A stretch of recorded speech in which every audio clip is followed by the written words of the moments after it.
¿Cómo están, estimados amigos? Muy buenas noches. Este es nuestro tercer programa de Punto Crítico por Onda Digital Perú y estamos muy contentos de estar con ustedes nuevamente esta noche, de tener su sintonía, sus comentarios y sus críticas. Hoy, 5 de octubre, efectivamente, es el Día de la Medicina Peruana. Se recuerda el fallecimiento de Daniel Alcides Carrión, que, como sabemos, es el héroe de la medicina peruana. Es un buen momento, en medio de una pandemia que todavía nos afecta al Perú y a todo el mundo, es un buen momento, digo, para rendir un homenaje a todos los médicos peruanos, a los cerca de 90.000 médicos que existen en todo el Perú, trabajando con gran sacrificio, y yo diría, sobre todo los médicos que trabajan en las instituciones públicas de salud, con gran esfuerzo y poco reconocimiento.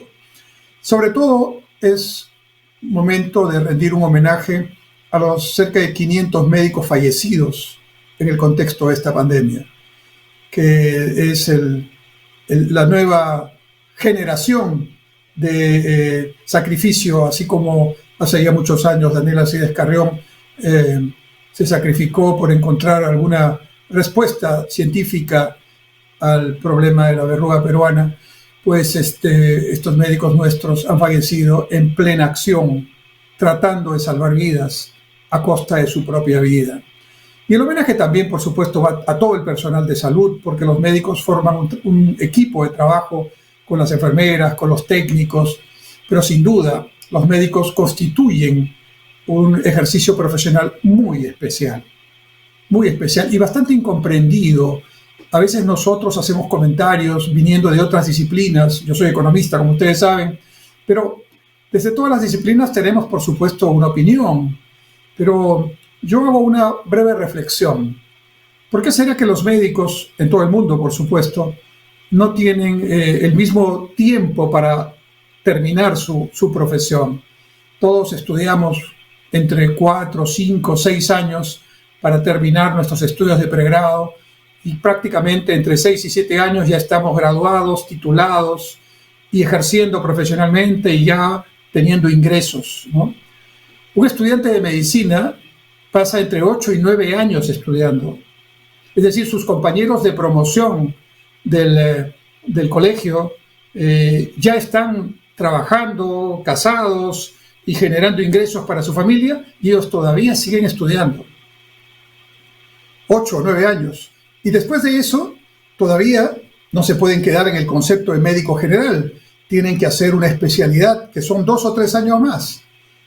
Y esa especialidad ya les genera un pequeño ingreso, pero todavía no están ejerciendo del todo profesionalmente. Ya van casi 12 años. Si le agregamos el año de cero, ya van 13 años. Y si le agregamos, si van a desarrollar alguna maestría o algún programa de doctorado, son 3 o 4 años más. Y por último, como son científicos, como son personas que tienen que abocarse a trabajar en base a la ciencia, no en base solamente al dicho, a la experiencia, a la opinión, ¿no? Entonces tienen que estar perfectamente actualizados, y eso implica nunca dejar de perfeccionarse y de estar cerca de lo último que va dando la ciencia en el campo de la medicina. Por eso, en este momento que se recuerda el Día de la Medicina Peruana, a los fallecidos en medio del COVID, a los afectados que se han sacrificado y felizmente se han recuperado, y en general, como digo, a todos los médicos que en el Perú trabajan con gran sacrificio, porque en el Perú más o menos hay entre 13 y 14 médicos por cada 10.000 habitantes, y esto es un dato que revela que tenemos muy pocos médicos en el Perú, además, ¿no? Estamos muy por debajo de las cifras de otros países de América Latina, y por supuesto estamos muy por debajo de lo que son los índices de médicos por habitante de los países de la OCDE.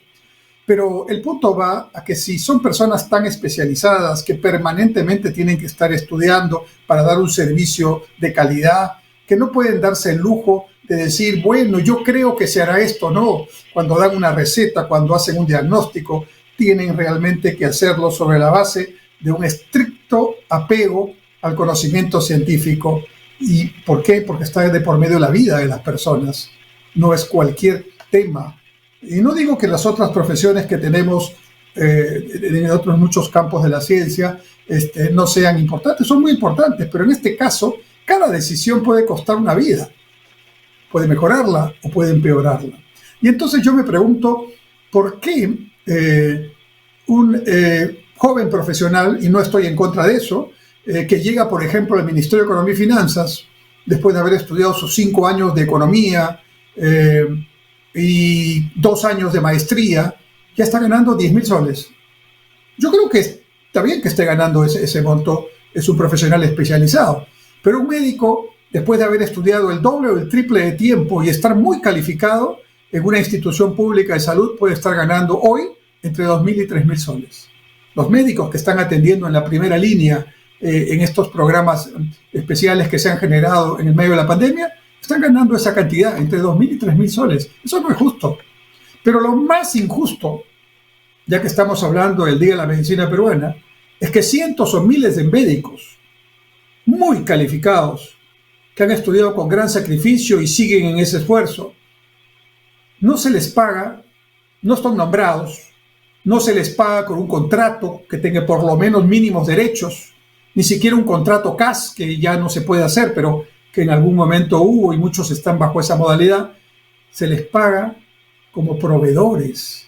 Es decir, tienen que emitir un recibo de honorarios como si fueran proveedores, terceros. Encima que les pagan poco, tienen que emitir un recibo de honorarios sin derechos, sin vacaciones, sin CTS, sin los descuentos que corresponden para su futura jubilación. ¿Es eso realmente justo? ¿No? ¿Y por qué ocurre eso? ¿Porque faltan recursos? ¿O porque realmente ni siquiera la pandemia nos ha hecho poner la mano al pecho y decir realmente al personal de salud hay que dotarlo de las características de calidad para su trabajo, las condiciones de calidad para su trabajo que implican, entre otras cosas, una remuneración justa a su especialidad y a su trabajo? Y también en este Día de la Medicina Peruana, creo yo que es importante dejar el discurso, ¿no? Estamos en una pandemia de la que todavía no hemos salido. El mundo está en este momento en un 37%, cerca del 40% de vacunación del total de la población que debe ser vacunada, alrededor del 40%. Y el Perú está poco menos del 34%. Estamos por debajo del ritmo como está yendo el mundo. Hay que acelerar la vacunación. Hay que acelerar la explicación a las personas que siguen pensando que no se deben vacunar por diversas razones. La ciencia tiene una explicación. Los que quieren hablar tienen derecho porque estamos en una democracia, pero lo que está demostrado es que quien entra a un sistema de urgencia contagiado sin una vacuna, en más del 95% de los que están hoy día entrando a los hospitales en el Perú son gente no vacunada y gente joven, la mayoría de ellos, pues si llegan al hospital, se empeoran y muchos de ellos, lamentablemente, incluso pueden fallecer, simplemente por el hecho de no tener la vacuna. Y en consecuencia, yo en una democracia respeto todas las opiniones, pero me tengo que ceñir no a la opinión de cualquiera de nosotros que es libre de opinar, sino a la ciencia. Y la ciencia señala que las vacunas ayudan a preservar lo que significa el contagio. No impiden que te contagies, pero sí, si te contagias, ¿no?, tienes tremendas posibilidades de salvar la vida y eso ya es tremendamente bueno.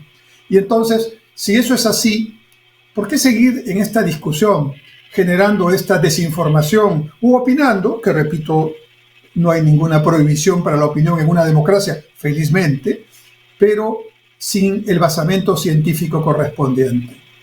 Está demostrado, no solamente ahora, siempre, que las vacunas han generado un proceso muy positivo.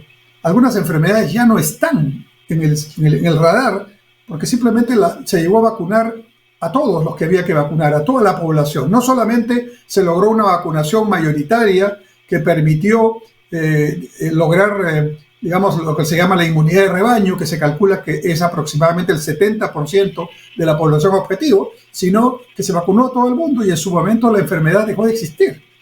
Y eso es una demostración de que las vacunas son importantes, ¿no? Hay una serie de mitos, una serie de ideas que las vacunas producen X, producen Y. Mi pregunta es, si producen X o producen Y, que no está demostrado, pero la gente lo dice, ¿no es cierto? ¿Tú qué quieres? ¿Qué probabilidad quieres en tu vida? ¿Seguir pensando eso, pero morir por un contagio de coronavirus y un agravamiento que puede ocurrir? No todas las personas son iguales, no tienen el mismo organismo. Muchas personas dicen, yo me he tomado esta pastilla o he tomado tal medicamento y no me ha pasado nada. Bueno, a ti no te habrá pasado nada, pero a la persona que está escuchando de repente sí le puede pasar, porque cada organismo es diferente, cada persona es un universo especial y no podemos generalizar. Eso no es responsable. Entonces, en este tiempo de pandemia, en el Día de la Medicina, también hay que pensar cómo comunicamos los temas. Por lo menos hagamos algo, comuniquemos las dos versiones. La versión del mito o el planteamiento popular, lo que se repite, la idea que se repite y de boca a boca, y lo que dice la ciencia, y que las personas tomen su decisión. Pero no tratemos de influenciarlos diciendo, esto no sirve y yo creo que no debes tener la vacuna. ¿Por qué? Déjenlos pensar. Déjenlos tomar una decisión responsable sobre su vida, o te vas a ser responsable de las muertes producidas. Nosotros en el Perú estamos casi en 200.000 fallecidos. Esto es la peor catástrofe que ha ocurrido. Ningún terremoto ni el terrorismo tuvieron tantos fallecidos. 200.000 fallecidos en año y medio. No es broma. Y todo un tema que viene por delante cuando ojalá pronto podamos decir ya la pandemia está controlada y vendrán los otros temas, la salud mental, todos los temas de nuestros niños pequeños que están pasando etapas fundamentales de su vida sin tener el contacto social con otros niños y los espacios abiertos que se necesitan. Entonces, yo creo que aquí hay que hablar con responsabilidad. Pero volviendo a la salud pública, si queremos homenajear a los médicos, lo primero tratémoslos bien, pues. Mucho discurso y veo muchas actuaciones y está muy bien, pero lo principal sería pagarles decentemente, ¿no les parece? Y con algunos derechos mínimos, como tenemos todos, ¿no? Segundo, pasar del discurso al hecho en este tema de la prevención. Nosotros tenemos en el Perú cerca de 250 hospitales de diversas categorías, de los de menor complejidad hasta los de mayor complejidad. Y es cierto que, dado que los 1.800 centros de salud que existen en el Perú no están bien equipados, muchos de ellos no tienen ni siquiera médico, no tienen equipos de laboratorio, no tienen equipos digamos, de diagnóstico. Entonces, efectivamente, los pobladores de un barrio, de un lugar, van al centro de salud y no encuentran una respuesta a su problema y entonces se sobrecargan los hospitales. Ese ya es un problema, que ahora, además de eso, está adicionado al hecho que los hospitales no están atendiendo otra cosa que no sea COVID. En consecuencia, todas las enfermedades que no sean COVID y que necesitan un tratamiento están hace un año sin citas, sin tratamiento, muchos de ellos sin medicinas. Esto es un tema grave. No es solamente el COVID, que ya es bastante complicado, sino todo lo que supone esta situación en el ordenamiento de la salud pública. Y entonces, yo creo que es momento de pasar a los hechos. Efectivamente, en cuanto discurso hay, escuchamos a entendidos y no entendidos que hay que evitar que los pacientes o las personas lleguen ya con enfermedades avanzadas o que vayan por un resfrío al hospital de alta complejidad y hagan cola gigantesca de las 3 de la mañana para que les den una cita para dentro de un mes, cuando hay citas, y una operación para dentro de un año. No es posible eso, eso no es digno. ¿Y cómo evitar eso? Bueno, uno de los aspectos que hay que, enfatizar es efectivamente en trabajar en la prevención. Es preferible trabajar en la prevención que terminar en la curación y a veces ya en la imposibilidad de salvar al paciente cuando está muy avanzado la enfermedad. Es preferible gastar en un Papa Nicolau universal o en un análisis de próstata universal antes que curar un cáncer avanzado correspondiente. Y así podríamos hacer el equivalente en cada una de las enfermedades que son las más comunes y lamentablemente las que tienen mayor incidencia en nuestra vida en el Perú. Pero entonces yo no escucho a nadie decir, bueno, ¿cuánto es lo que se necesita en el presupuesto del sector salud para lograr ahora, no dentro de 5 años, ahora que esos centros de salud, esos casi 1.800 centros de salud, y ojo que son pocos porque se necesitan 4.000 centros de salud más o menos para tener cubierto todo el aparato primario de prevención, el primer nivel de atención, como se llama, de la salud pública? Bueno, ¿qué necesitan? ¿Cuántos médicos necesitan estar ahí? ¿Cuánto se necesita para equipar de laboratorios, para que se hagan las pruebas de laboratorio ahí, para los técnicos correspondientes, con los equipos correspondientes? ¿Qué cuesta eso? Les aseguro que la suma de lo que cueste eso es tremendamente menos de lo que hay que gastar cuando las personas ya lamentablemente llegan con enfermedades avanzadas. Y que hay que gastar, porque la vida es la vida, eso no tiene precio. Entonces, ¿por qué no pasar, aprovechando este momento de reflexión sobre la importancia de nuestros médicos, de nuestro personal de salud, a los hechos? Ya la vacunación está un poco lenta, no estamos ayudando porque estamos generando desconfianza en la población. Todavía la población con 2 dosis es muy pequeña en el Perú y hay un gran porcentaje de personas que se han puesto la primera dosis, no se han puesto la segunda, es como si no se hubieran puesto nada, ¿no? Ahora estamos hablando ya de la tercera dosis probablemente. Entonces, primero, todos contribuir al objetivo. Por un criterio de solidaridad, bueno, si tú no quieres ponerte la vacuna, bueno, no te la pongas, pero no incitas y no invites a otros a que hagan lo mismo. Porque podemos estar todos vacunados en mi casa, en la casa de los vecinos, pero basta que haya una persona con la que contactemos que no esté vacunada y de repente, por mala suerte, está contagiada y se acabó todo el cuidado que hemos hecho por año y medio. ¿Eso es justo? Por una cuestión ideológica o una cuestión de ideas que han sido transmitidas sin mucho fundamento, no me parece. Y entonces, equipar los centros de salud es un tema fundamental dentro del tratamiento del sistema de salud pública, antes que otras cosas, ¿no? La vacunación es lo prioritario, pero los centros de salud, el primer nivel de atención, debe merecer igual prioridad, porque cuando venga una tercera ola, cuando venga una cuarta ola, o cuando esto se convierta en un tema endémico, es decir, que el tema del COVID-19 sea considerado como la influenza es considerada ahora. Cada año las nuevas cepas, ¿no? Las nuevas, digamos, variantes son incorporadas en la vacuna y todos los que ya somos mayores tenemos que vacunarnos preventivamente entre marzo y abril porque ya viene la vacuna con las nuevas cepas del año anterior. Así va a ocurrir. Hasta que eso llegue, tenemos que prepararnos y tratar de prevenir no solamente el no contagio en el tema del COVID, sino en las otras enfermedades, ¿no? Tenemos tuberculosis en nuestro país. Tenemos tuberculosis resistente a los antibióticos en nuestro país. Y no soy el especialista que tiene que explicar esto, pero sin duda hay muchas enfermedades que están allí con graves consecuencias y que las hemos descuidado un poco en su atención porque evidentemente estamos en una emergencia. Entonces, este día de la medicina peruana, que sirva pues de reflexión para darle efectivamente una felicitación sincera a nuestros médicos, una admiración por su trabajo abnegado y permanente y un deseo de que pronto pasemos a los hechos, primero tratándolos dignamente, con contratos o nombramientos, pero con remuneraciones dignas, de planilla y no estas situaciones deshonrosas de tratamiento con servicios de terceros, con sueldos o remuneraciones pequeñas y encima que se pagan tarde porque los proveedores son 30, 60 o 90 días pagados después de que se hizo el servicio. Pero además, equipar efectivamente, técnica y humanamente los centros de salud para que la prevención sea la prioridad y no la parte curativa que ya es tardía. Vamos a hacer un alto en este momento y regresamos en Punto Crítico en unos instantes.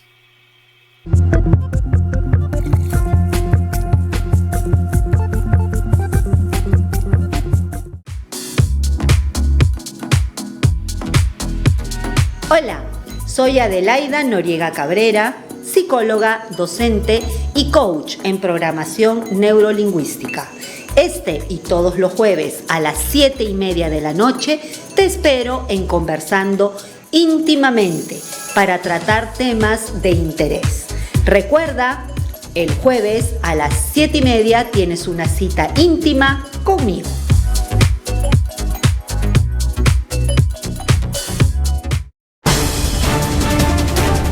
Todos los miércoles a las 9 de la noche los espero en Lapsus por Onda Digital Perú para que sepas la verdad, para que te enteres lo que realmente debes saber y para que no te dejes engañar por otros que siempre mienten o engañan a la población.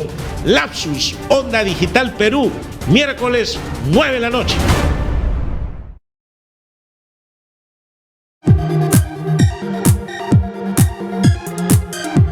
Hola a todos, soy Elena Pérez Vargas y los invito a ver todos los martes de 8 a 9 de la noche Panorama Público por Onda Digital Perú, con las entrevistas y análisis a los temas políticos, sociales del acontecer nacional e internacional. Todos los martes de 8 a 9 de la noche, Panorama Público.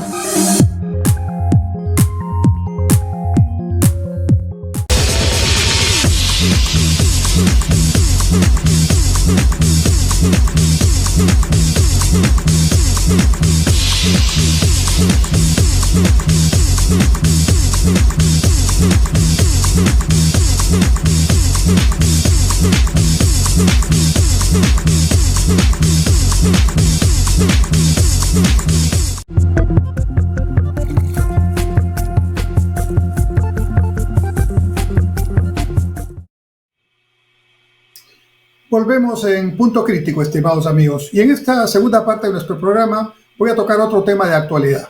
Evidentemente el tema del fin de semana y de esta semana incluso es el de la denominada segunda reforma agraria.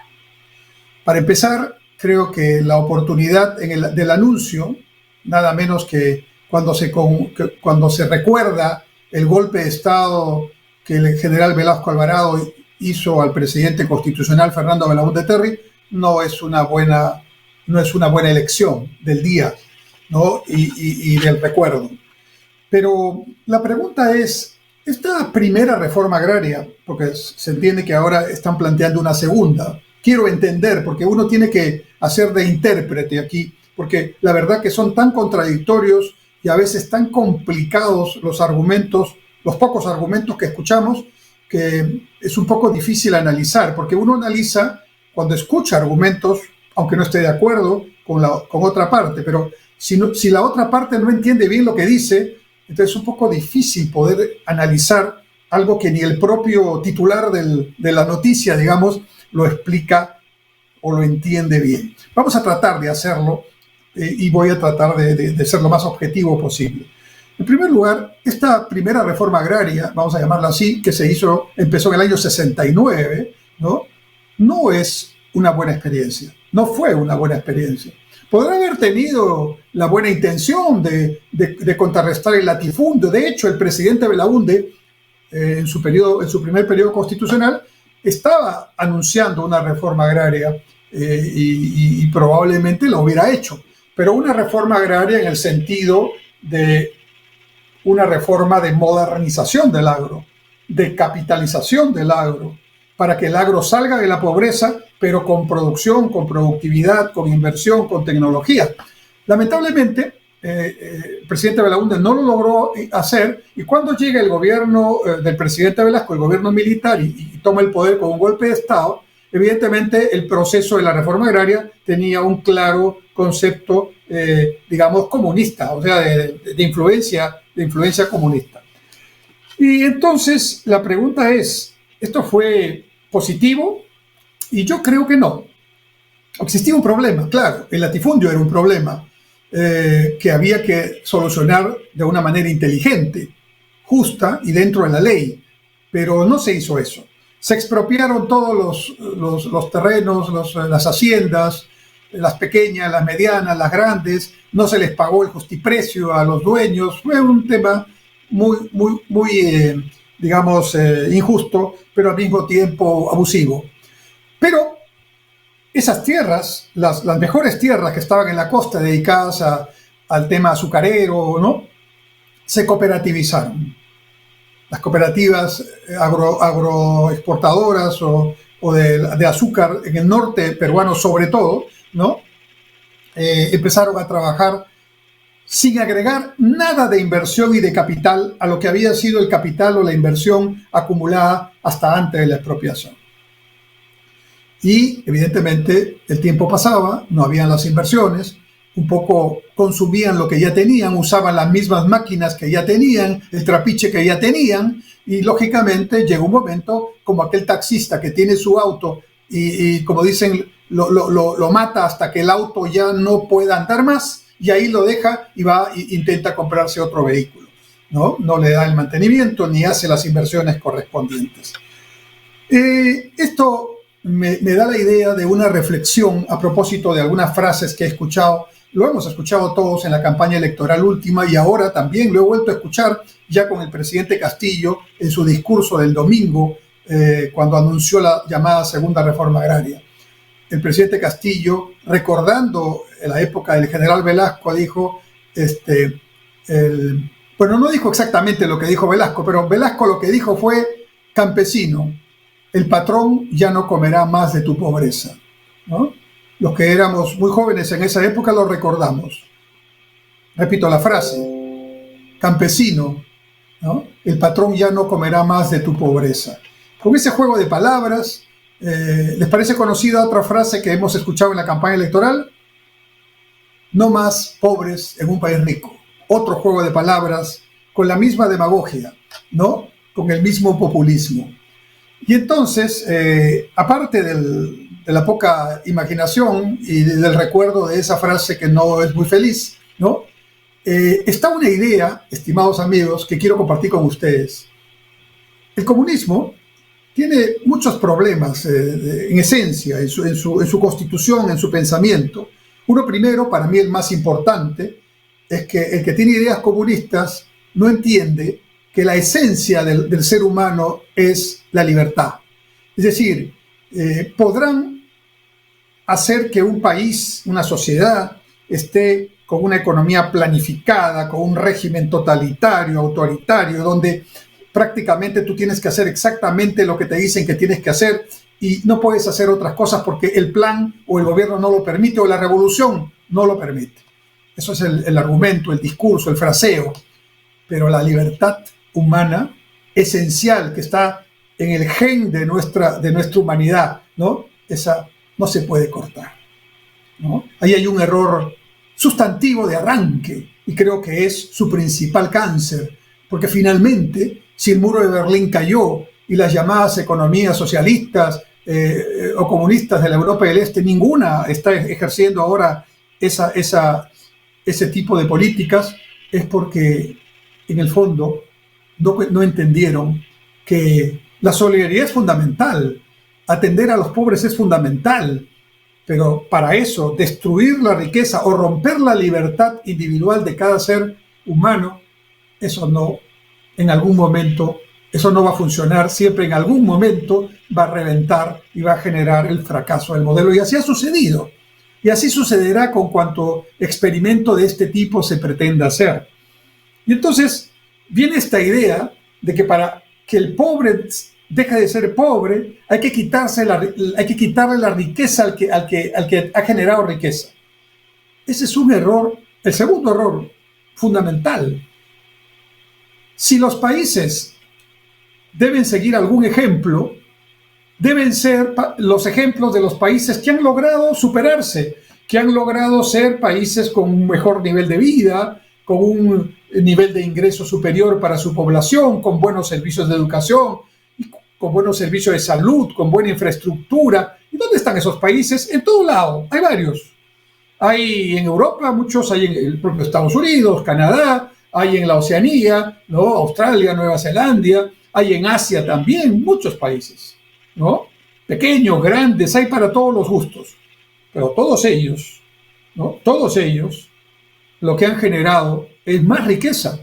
No han buscado quitarle la riqueza que ya habían generado y tratar con eso de repartir entre los que no estaban todavía participando de ese proceso como debe ser. Ahí hay un error, un segundo error fundamental. Pero volviendo al sector agrario, esta concepción de la llamada segunda reforma agraria y tratando de ver qué cosa es lo que nos dicen, qué hay detrás, porque les comento que no hay un proyecto de ley todavía. Son frases que ahora se van a convertir, supongo yo, en un proyecto de ley. Pero esas frases que revelan gran improvisación, mucha ideología, poco contenido, poca ciencia, nuevamente, poca experiencia, ¿no? Ahora tendrán que convertirse en algún documento, seguramente un proyecto de ley. ¿Qué nos dicen que va a hacer esa segunda reforma agraria? Dice que va a formarse un gabinete agrario. Bueno, para eso no necesita una ley. El presidente convoca a los ministros involucrados, invita a los gobernadores regionales, a los alcaldes, si quiere invitarlos, invita a los empresarios y ya puede tener su gabinete, aunque él no quiere invitar empresarios. Muy bien. Así que para eso no necesita una ley, es una cuestión ejecutiva y el gobierno es poder ejecutivo, el nombre lo dice, tiene que ejecutar decisiones y para eso hay cosas que puede hacer absolutamente dentro de su ámbito constitucional y legal. También dicen que va a potenciar el agrobanco, que se conoce como el Banco Agrario. Bueno, realmente el agrobanco puede ser potenciado y capitalizado, pero si los sujetos de crédito, que son los agricultores, no tienen las condiciones para tomar ese crédito, entonces muy poco es lo que va a poder hacer el agrobanco, porque el agrobanco necesita también no solo capitalizarse, sino tener una cartera que recupere, ¿no?, el dinero para volver a prestar. Esa es la función de un banco. Y lógicamente, si se está pensando en poner subsidios para que no se dé las condiciones a los agricultores para convertirse en sujetos de crédito, estamos también equivocados. Y así hay 3 o 4 medidas más, algunas mucho más enunciados que medidas concretas, y no entiendo realmente cuál es el sentido, aparte del objetivo político, de tratar de decir estamos trabajando por los campesinos, que esto va a significar. Y yo quiero hablar con cifras, porque como habrán notado, me gusta fundamentar lo que digo, y así creo que deberíamos actuar todos. A ver, en el Perú hay 4 millones de hectáreas. 4 millones de hectáreas. De esas 4 millones de hectáreas, solo 200.000 hectáreas aproximadamente se dedican a la agroexportación en la costa y en algunos valles de la sierra. De manera que la gran mayoría del terreno agrícola es un terreno agrícola que no se dedica a la agroexportación. Primer tema. Entonces, vamos a concentrarnos en un primer momento en la agricultura para el mercado interno, fundamental para darnos el alimento diario, para abastecer y lograr la seguridad alimentaria que todo país debe tener. Y para sacar de la pobreza a los campesinos que están vinculados a este agro pobre y fundamentalmente ubicado en la sierra y en la Amazonía. Entonces, estos agricultores pobres, el 80%, escúchenme bien, el 80% tiene menos de 5 hectáreas. Y el 50%, de ese 80%, el 50% tiene menos de 2 hectáreas. Y cerca de un 30% tiene menos de 1 hectárea o 1 hectárea. Eso es tan antieconómico como el latifundio de la primera reforma agraria que intentó cambiarlo. O sea, la primera reforma agraria cambió el latifundio por minifundio y por ineficiencia y descapitalización. Y esta situación ahora pretende solucionarse, entre comillas, con los anuncios que hemos escuchado que, como digo, no van a ningún punto real que solucionen el problema. 80% de los productores tienen menos de 5 hectáreas. Y para hacer un tamaño mínimo eficiente, esa es una regla mundial, no tiene ideología. Si el tamaño del terreno es muy pequeñito, no va a tener la escala para poder tener, digamos, la posibilidad de vender en condiciones adecuadas. Entonces ese campesino que no puede tener una oferta mínimamente eficiente, pues vive del autoconsumo, siembra la propia papa que cosecha y vive en condiciones muy pobres. Entonces, pero aparte de eso, esos campesinos son cerca un poco más de 2 millones de campesinos. Es realmente una población importante. Y cuando vemos pobreza y extrema pobreza en el campo, ahí están. Ellos son, ¿no es cierto? Pero tienen unos terrenos que más del 50% de los mismos no tienen título de propiedad. Entonces, ¿cómo van a ser sujetos de crédito del agrobanco o de cualquier banco si para empezar el banco no puede prendar el terreno? para garantizar y recuperar el dinero, salvo que no quieran recuperar el dinero. Y entonces estamos en un esquema que no es el adecuado, porque eso implica que el agrobanco en algún momento va a tener una cartera tan pesada que va a quebrar, y eso no puede ser alimentado eternamente con subsidios, y no se está cambiando la vida de los campesinos con esos sistemas de subsidios sin mejorar fundamentalmente su eficiencia y su productividad. Y yo no he escuchado a nadie que haya hablado de esta segunda reforma agraria, incluyendo el presidente, el primer ministro o el ministro de Agricultura, que se hayan referido a la palabra productividad. Productividad, manejar con mayor eficiencia, tener mejores rendimientos por unidad producida, en este caso por hectárea, ¿no?, de producción. Entonces, los números no parecen ser el fuerte de este gobierno, y los estudios previos tampoco. Ellos en su mente tienen la idea de que con un decreto supremo, con una constitución, se cambia todo, y eso no es así. Los mercados funcionan con cierta lógica, y esa lógica yo no la puedo cambiar por un papel, por una buena voluntad o mala voluntad, por una decisión firme o no la puedo cambiar. Si eso fuera tan sencillo, ya el mundo hubiera resuelto muchos problemas hace mucho tiempo, pero no es así. ¿Cuáles son las razones de fondo por las cuales nuestra agricultura pobre en la sierra y en la Amazonía tiene entonces esta situación?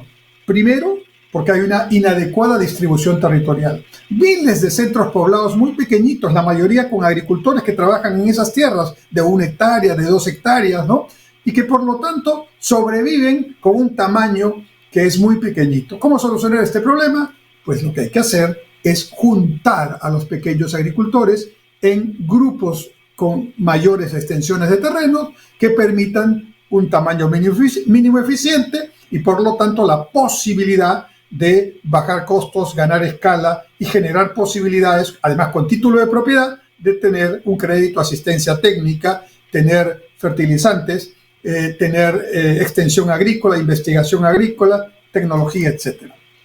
Luego, el otro tema es que hay que incrementar su productividad. Y la productividad no se incrementa por un decreto. Hay que capacitarlos, hay que tecnificarlos, hay que orientarlos a los mercados, sea el interno o el internacional. Igual necesitan ser productores eficientes, con alta productividad. Por otro lado, tiene necesidad también el campo de conectarse más con las ciudades. Y ahí hay un problema de infraestructura, de caminos rurales, de caminos intrarregionales. Esos no son caminos que dependen del gobierno nacional, sino dependen de las regiones y de los municipios. Y esos caminos tienen que estar habilitados, ¿no?, para poder lograr la conexión de ellos entre sí y de esos valles de la sierra con la costa, para acercarlos al mercado de la costa y para acercarlos también, si es el caso de exportación, a puertos y aeropuertos con mayor facilidad. Richard Webb, el economista peruano reconocido, varias veces presidente del Banco Central, hizo un estudio hace algún tiempo, no muy lejano, en el que demostró que los campesinos que habían sido favorecidos con carreteras importantes, las interoceánicas, por ejemplo, y otras más, como las denominadas Proyecto Perú o Costa Sierra, como se les llamó en algún momento, esos campesinos que ya están conectados no solo han logrado mejorar su nivel de vida, sino que han incrementado significativamente sus niveles de productividad, usando tecnologías como el celular como un elemento de introducción al mercado y de mejora de todo lo que significa su información, el establecimiento de sus precios y el contacto con sus clientes. Entonces, tipos de medidas como las que estoy planteando son las que se necesitan discutir para ver realmente cómo modernizar el agro, que hoy día está pobre, que hoy está todavía con bajos niveles de productividad, pero nada de eso escuchamos. Solo hemos escuchado una declaración del presidente del Consejo de Ministros, que en quechua, por supuesto, ha dicho que si el Congreso no le aprueba la ley agraria, que todavía no existe, entonces el Congreso tendrá que irse a su casa. Bueno, dicho de otra manera, creen que la ley va a lograr solucionar los problemas que acabo de mencionar, y eso lamentablemente no es así. Qué bueno fuera si pudiera ser cierto, porque entonces bastaría aprobar una ley y se solucionarían los problemas, pero no es así. Vamos a hacer un segundo alto en nuestro programa y regresamos en un momento. Gracias. Hola,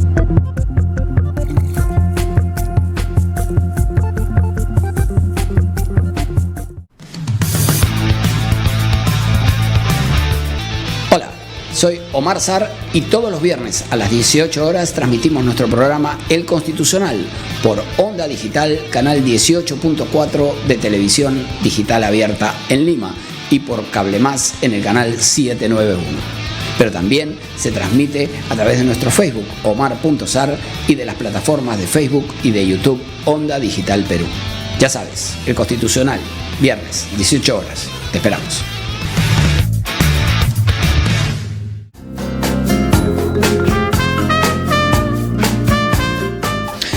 Y todos los viernes regresa La Firme con Coqui Bar por la gran señal de Onda Digital Perú, señal abierta 18.4, Cable Más 791. Nos pueden seguir en nuestras redes sociales. En Instagram estamos como Onda Digital Perú y en Facebook como Onda Digital Perú. Ya lo saben, todos los viernes a las 7 de la noche tienen una cita con nosotros en La Firme con Coqui Bar, el retorno.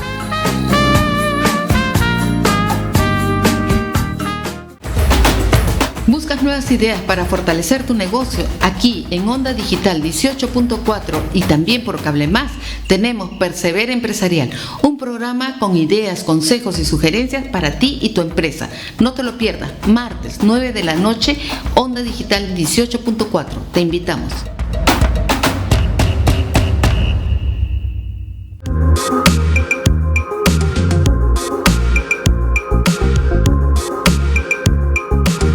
Hola, soy la doctora Mariela Guerra, médico experta en salud mental. Y justamente pensando en tu mente es que todos los miércoles a las 8 de la noche estaremos desarrollando un programa que resolverá tus dudas, tus preguntas relacionadas a los diferentes tipos de problemas de la salud mental. Aquí en Onda Digital Perú, señal abierta 18.4, Cable Más 791. Puedes seguirnos en Instagram, Facebook, YouTube. Recuerda, todos los miércoles a las 8 de la noche tienes una cita con nosotros.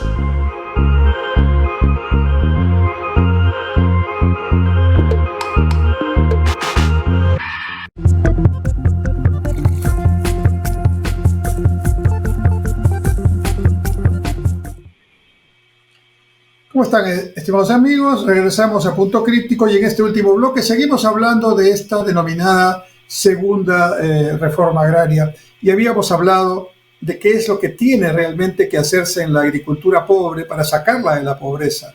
Decíamos que no es un problema de un dispositivo legal o de un discurso encendido, sino que hay que atender los problemas puntuales dentro de una estrategia integral, ¿no? Técnica, con basamento, digamos, científico, pero que apunte precisamente a lograr que esos que son los problemas puedan ser superados.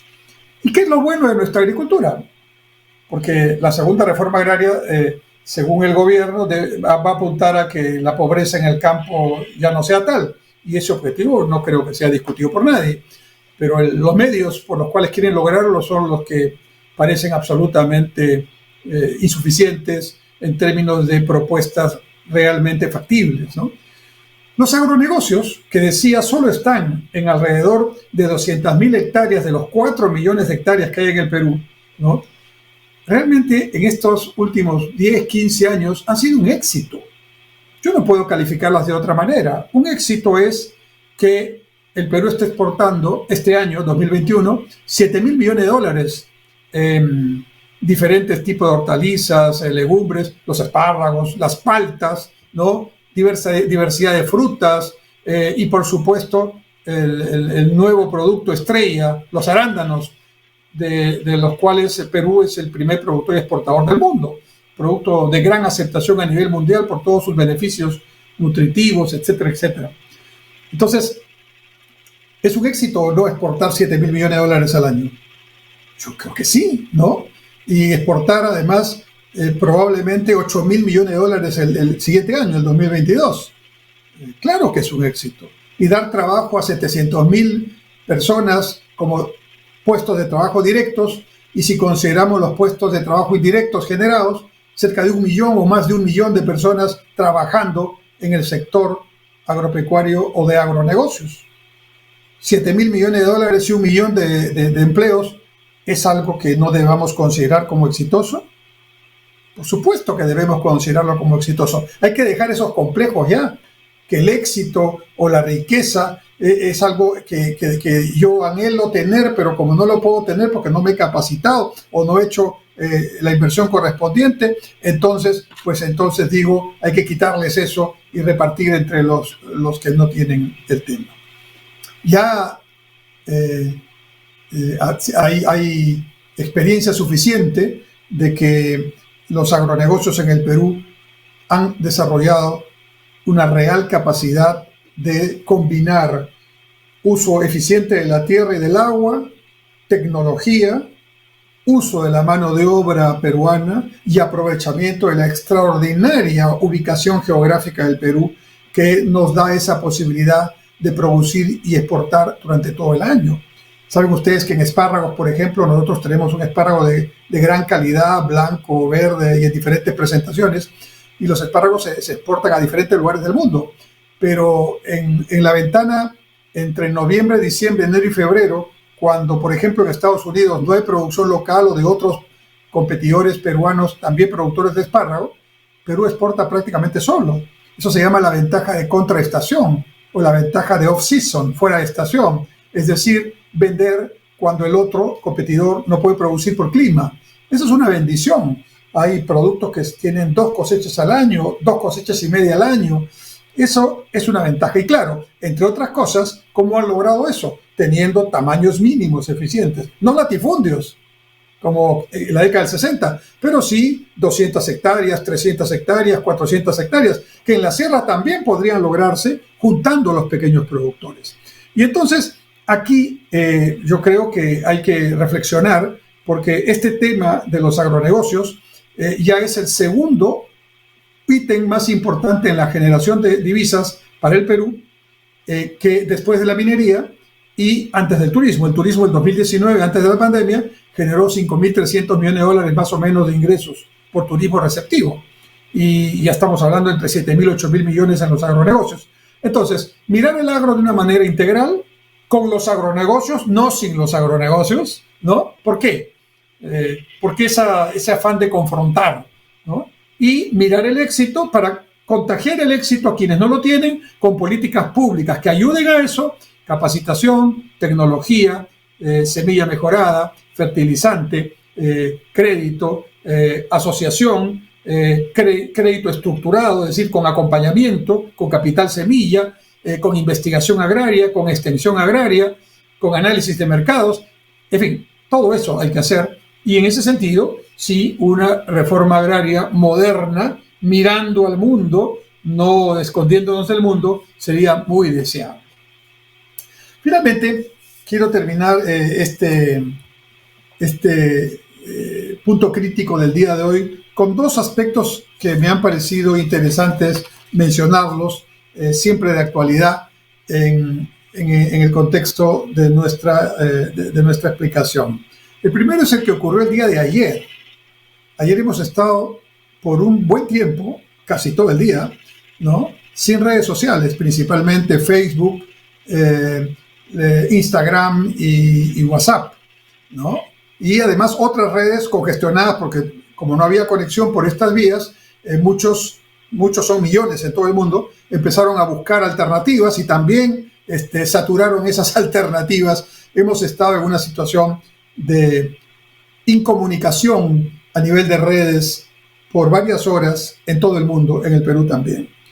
Y mi reflexión va en el siguiente sentido: ¿cómo dependemos ahora de estas redes sociales y de estas tecnologías de la información y la comunicación? Por varias horas hemos sentido que no estábamos no solamente conectados, sino que no estábamos viviendo. Es decir, estamos dependiendo demasiado ya de esta conectividad, pero que en muchos casos nos facilita la vida, nos ayuda a trabajar, nos ayuda a enseñar. Yo soy profesor de San Marcos, como ustedes saben, y San Marcos está en los últimos 2 años ya trabajando 100% virtualmente. Y eso es todo un tema que hemos aprendido y que seguimos aprendiendo, porque realmente nos está dando muchas ventajas. Y cuando volvamos, después de esta pandemia, a cierta normalidad, ya no volveremos 100% presenciales, haremos una combinación, será semipresencial, virtual en algunos aspectos y presencial en otros. Lo que quiero decir es qué importantes son estas tecnologías. Y pensaba que esto también llevó a reflexión cuando ocurrió el terremoto de Pisco en el 2007. Como consecuencia del terremoto, que también lo sentimos en Lima y Callao muy fuertemente, y en otras partes del país, pues todos intentamos usar nuestros celulares al mismo tiempo para comunicarnos con la familia, para decir que estábamos bien, y se saturaron las redes sociales y el internet y todo. Y entonces hubo varias horas también de cierta incomunicación, pero teníamos la tecnología disponible. Yo recuerdo, los que ya tenemos varias décadas de trayectoria, digamos de edad, ¿no? Pues yo recuerdo, yo era muy niño, pero era el terremoto del año 66, ¿no? Que se sintió acá en Lima. No fue el epicentro exactamente en Lima y Callao, pero se sintió en Lima. Luego el terremoto del 70, que fue un domingo, y que fue el terremoto en Huaraz, en Caracel, con el desprendimiento de una parte de Huascarán, muy fuerte, muy dañino, ¿no? Luego el terremoto del 74, que también se sintió en Lima muy fuerte, ¿no? En esos 3 terremotos no había celulares, internet ni redes sociales. En el del 70, el tema no fue, digamos, en el aspecto que estoy comentando tan crítico, porque todos estábamos en casa. Era domingo, además estaba inaugurando el Mundial de México 70, donde además Perú se había clasificado, eliminando nada menos que Argentina, y esperábamos el primer partido de Perú, pero ese día, el 31 de mayo de 1970, domingo, se inauguró el Mundial de México y vimos todos en casa, después de almuerzo, el partido entre la Unión Soviética entonces y el anfitrión México, que terminó empatado 0-0. Y entonces allí estábamos juntos, ¿no? Y no hubo necesidad, pero en el terremoto del 74, ¿sí? Ahí estábamos en clase, en el colegio, o en la universidad, o en el trabajo, y demoramos varias horas en llegar a la casa para decir que estábamos bien. O sea, solamente quiero dejar esta reflexión para todos los que están viendo y escuchando, pues las tecnologías de información y comunicación han entrado en nuestra vida ya para no salir, y cada vez estamos mucho más involucrados con ellos. Espero en un balance más para bien que para mal, porque también a veces nos conectamos demasiado y nos aislamos de lo que es fundamental, nuestro relacionamiento social. Y el último concepto que quiero incorporar en este punto crítico de hoy día es que estamos viviendo lo que se ha venido a denominar la crisis de los contenedores. ¿A qué se llama este problema de la crisis de los contenedores? Hoy, los buques que traen la carga, el internacional, el 80% o más viene por buques, por carga marítima, ¿no? A través de los puertos. Y entonces, ¿qué ha pasado? Como vino la pandemia y paralizó todo, se pensaba que esto iba a recuperarse más lentamente y se ha recuperado muy rápidamente, por lo menos el efecto rebote ha sido rápido. Y entonces, en este momento, las navieras están con una sobredemanda de carga, de contenedores, y están prefiriendo atender a los clientes mayores, a los más grandazos, Estados Unidos, Europa, etcétera, Asia. Perú es muy chiquitito en el aporte a la carga y en la demanda de carga de contenedores, porque nosotros somos, con todos nuestros casi 100.000 millones de dólares entre exportaciones e importaciones, somos, escúchenme bien, 0.2% del comercio mundial, no 1%, la quinta parte del 1%, 0.2%. Y entonces, como consecuencia de eso, evidentemente estamos teniendo problemas con buques que se están demorando, aproximadamente se están demorando 20% más del tiempo que hace unos meses tenían. Entonces hay carga demorada, a eso se agrega el incremento de los fletes porque los buques están también atendiendo algunas rutas y no otras, además ha subido el precio del petróleo y todo eso parece que va a mantenerse todavía un tiempo porque el COVID va a continuar todavía, lamentablemente, y porque los buques están en un proceso de transformación. Hay un proceso de descarbonización, menor uso de petróleo, y entonces eso toma un tiempo invertir en los buques de nuevas tecnologías y nuevos conceptos de energía, y eso requiere inversión y tiempo. Y en tercer lugar, también es cierto que la carga propiamente está afectada por el incremento de los precios del petróleo, que aumenta también este tema de los fletes. Así que la congestión de los contenedores o la crisis de los contenedores está haciendo que no solo tengamos problemas por la pandemia, sino también por temas económicos de adaptación a este nuevo mundo, esta nueva normalidad, que afectan indudablemente nuestra capacidad para poder desarrollar un comercio más efectivo. En la costa oeste de los Estados Unidos, por ejemplo, un buque que antes se demoraba, digamos, 29 horas, perdón, que hace 2 años se demoraba 18 horas para movilizar un contenedor y sacarlo del puerto o llevarlo al puerto hasta que el buque salga, ahora se demora 64% más, 29 horas. En el caso del Perú, felizmente, hace 2 años nosotros demorábamos 19 horas promedio en un contenedor, ahora demoramos 21 horas. Hemos también elevado el tiempo que se dedica a un contenedor, pero solamente incrementando 13%, no 63%, como en el caso mundial. Esto significa que también hay una afectación que viene ya por estas razones y otras más en los precios de algunos de los productos que importamos. Alimentos importamos, petróleo importamos y también insumos y bienes de capital para nuestra actividad productiva. Y entonces eso es un efecto adicional a lo que estamos observando que se ha producido ya en los últimos meses. No olvidemos que en el Perú estamos ahora con una inflación anualizada del 5%. La inflación en los últimos 15 años no ha superado el 3%, pero el Banco Central no es mago.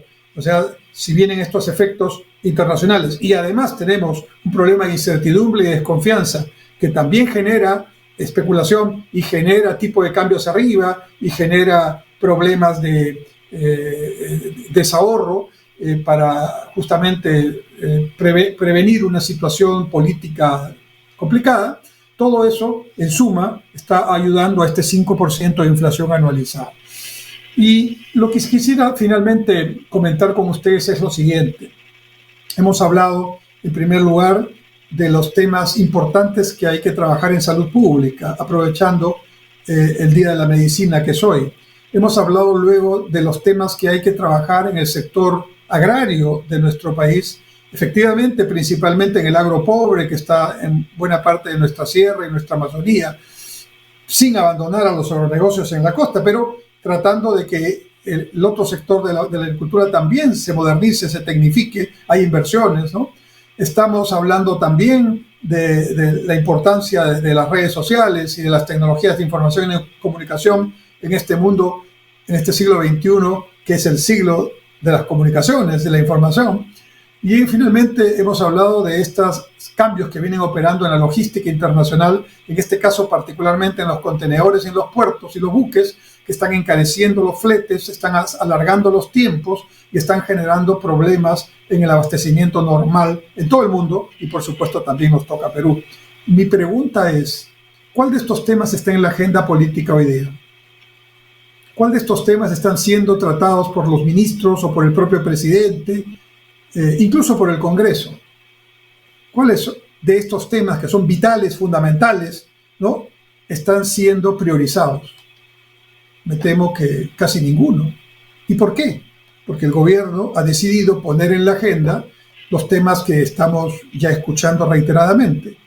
Insisten en una nueva constitución a través de una asamblea constituyente, que no es una fórmula que constitucionalmente esté posibilitada en el Perú, pero insisten y perdemos tiempo en ese tema, en ese debate, en fin, e insisten en renegociar contratos. Hablaron ya del tema del gas de camisea, ya dediqué el programa anterior a explicar eso, generando desconfianza, generando incertidumbre, generando confusión. Ahora la segunda reforma agraria, que también pues nos genera muchas dudas, muchas preguntas, mucha confusión, poca certidumbre sobre lo que esto podría significar de bueno para la agricultura y para el país. De manera que lo que ahora estamos viendo en el Perú es una agenda política que la está poniendo, hay que decirlo, principalmente el gobierno del presidente Castillo y los sectores radicales que lo acompañan. Allí el Congreso y los demás partidos políticos no están teniendo los reflejos suficientes para poner una agenda alternativa, están respondiendo solamente, están reaccionando a lo que pasa con el gobierno y con el lado radical del Congreso, pero no están proponiendo una agenda en los temas fundamentales que necesita el peruano, el Perú de hoy: empleo, ingresos, vacunación y resolver temas de salud, de educación, como hemos mencionado. Hay que reflexionar sobre esto, estimados amigos. Los tiempos avanzan y las prioridades tienen que estar acordes con los tiempos y con las necesidades de la población, y no lo estamos viendo en este momento. Muy bien, ha sido un gusto tener este programa con ustedes. Dios mediante, nos veremos el próximo martes a las 7 de la noche en Punto Crítico por Onda Digital Perú, su canal. Muchas gracias.